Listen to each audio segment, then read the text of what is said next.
Most of us humans have a sweet tooth, but it wasn't always that way. Back in the 18th century, the British were refining large amounts of sugar, but it was still considered a luxury. In fact, sugar was known as white gold, so precious and expensive that only the wealthiest could afford it. Today, the sugar industry is massive. And while health experts recommend limiting our daily intake of added sugar, Americans have often consumed far more. At its peak in 1999, the average American was consuming close to 111 grams of sugar a day. A big part of that sugar comes from the drinks we consume. So what would happen if you took that to the extreme? Today, on the Explainer Lab, what would happen if you only drank Coke and nothing else? The history of Coca-Cola begins in 1886, when an American pharmacist named Dr. John S. Pemberton started experimenting with carbonated water and syrup. According to Coca-Cola's own website, he was pretty pleased with the result, and within a year, he was selling around 9 servings a day for just 5 cents each. Today, roughly 2.2 billion servings of Coca-Cola products are enjoyed every day. That's a lot of Coke. In fact, it's believed that nearly half of Americans drink at least one soda every day. But is that actually good for us? Well, first we need to know what's really inside Coke. Is there actually a secret ingredient that nobody knows except its creators? The famous secret formula became part of Coca-Cola's marketing in the late 19th century, and even today the company keeps the exact recipe closely guarded. What we do know is that Coke contains sweeteners, caffeine, caramel coloring, and phosphoric acid.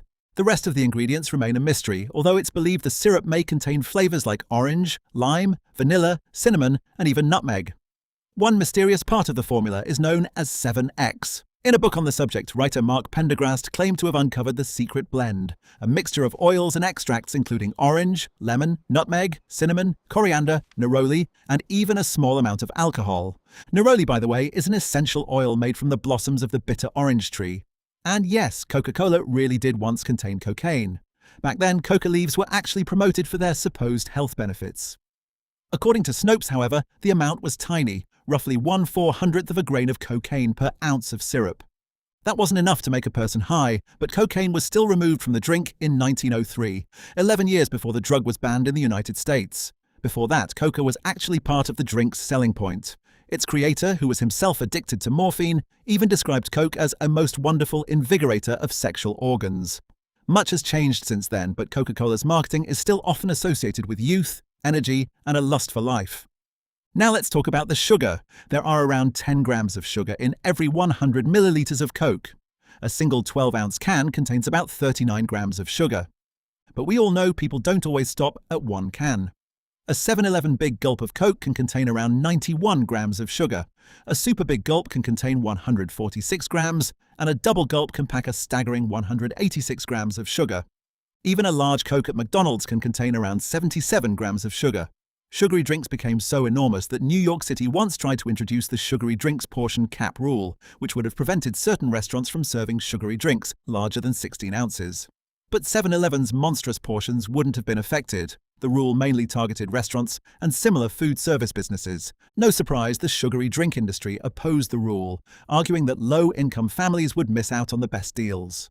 Of course, you could always just splurge and buy 3 separate drinks.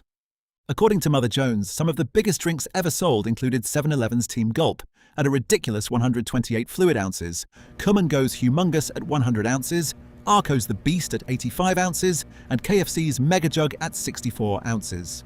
One Team Gulp is the equivalent of about 10.6 cans of Coke, or roughly 415 grams of sugar.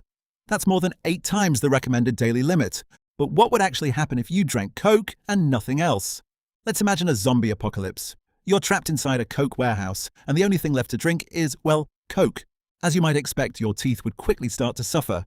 The acids in Coke would wear away at your enamel, while all that sugar would feed the bacteria that cause cavities. If you drank the equivalent of 10.6 cans a day, at around 150 calories per can, you'd still consume fewer than the commonly cited 2,000 calories a day. But calories would be the least of your problems. All that sugar could contribute to fat building up in your liver and increase your risk of cardiovascular disease. And believe it or not, someone actually tried something pretty close to this. A super fit Los Angeles man named George Pryor drank 10 cans of Coke every day for 30 days. He still ate regular food, but after his month-long Coke binge, he had reportedly gained 28 pounds. Once slim and athletic, he developed love handles, a pot belly, and even man boobs. He also said his blood pressure jumped from 129/77 to 145/96. His conclusion: many people suffering from health problems like diabetes and heart disease may not realize how much cutting back on sugar could help. He also admitted that taking on massive corporations and their powerful lobbying arms wouldn't be easy. But back to our Coke binge. According to researchers at Yale University, consuming excessive amounts of sugary drinks could contribute to faster biological aging, while also piling on the pounds and damaging our teeth. And things could get even worse. Sweet tastes may increase appetite, meaning we'd feel hungry all the time. At this point, we might even start gnawing on the crates in the warehouse. One thing is almost certain: the weight would start piling on. Studies have linked sugary drinks to America's obesity problem, and in one extreme case, a woman reportedly drank 2 liters of soda every day and no water at all for 16 years. By the age of just 31, she ended up in the hospital suffering from an irregular heartbeat, fainting spells, and severe potassium deficiency. So you can only imagine what our Coke-only diet would eventually do to us. Research suggests that reducing the amount of sugar in drinks could help prevent huge numbers of obesity cases. The World Health Organization recommends keeping free sugars below 10% of our total daily energy intake, saying it can reduce the risk of obesity and tooth decay. But cutting sugar isn't just a health issue, it's also a political and business battle. Critics have long argued that the sugar industry spends millions lobbying to protect its interests. Some governments have taken a different approach. In the UK, a tax on sugary drinks pushed many manufacturers to reduce the amount of sugar in their products, sometimes dramatically. So, how much soda do you drink every day? And after watching this, would you consider cutting back? Let us know in the comments. And if you enjoyed this episode, hit the like button and subscribe to the Explainer Lab for more fun deep dives into the science behind everyday life. Thanks for watching, and we'll see you in the next one.